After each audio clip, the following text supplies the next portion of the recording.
President's Day.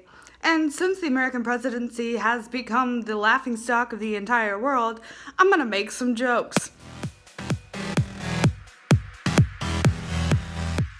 James Buchanan was the only bachelor president in our history. He had a lifelong friend that he was extremely close to, and they were known as Miss Nancy and Aunt Fancy. And the only thing I have to say about that is,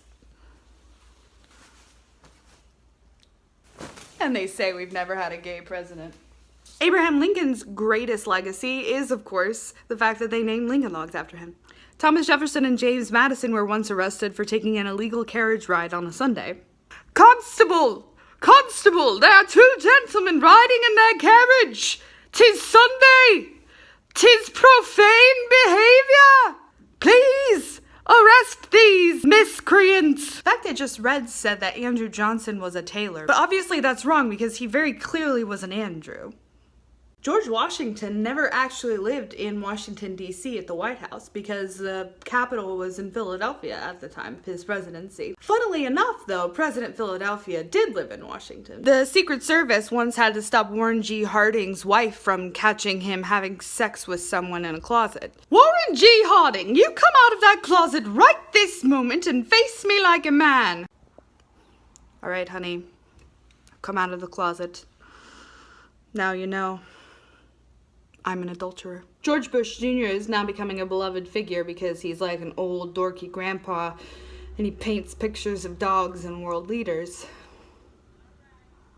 That makes up for killing thousands of people just so you can benefit from the oil reserves in another country, right? The same reason we forgive Bill Clinton for taking advantage of his position of power with a young intern because he plays saxophone so well. A total of 6 presidents were named James.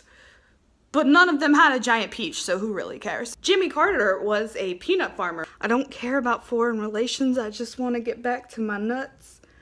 I know they miss me. Abraham Lincoln was the only president who was a licensed bartender, which isn't a reference to the fact that he was a self-taught lawyer. He owned a saloon. I imagine they served drinks like the Intoxication Proclamation, the Gettysburg Address, the Mary Hot Toddy Lincoln. Because her name was Mary Todd Lincoln. You get it. I posted that joke on Twitter and got some brilliant responses with other people's ideas for Abraham Lincoln's saloon, so I'm going to include them and then link their Twitter and go follow them because they're funny people. There's a nice ambience in the saloon, but you should avoid the booth. The logger cabin. And finally, the president's shot. What? Brilliant. Can't believe I didn't think about it. So glad somebody did think about it. President James Buchanan consistently bought slaves in Washington, D.C. and then set them free in Pennsylvania. Because it wasn't just okay to enslave people, even though it was common practice and a different time. Eleanor Roosevelt was probably bisexual. In other news, I'm officially referring to my girlfriend or any romantic partner I have from now on as my bosom buddy. Ronald Reagan loved jelly beans and hated gays.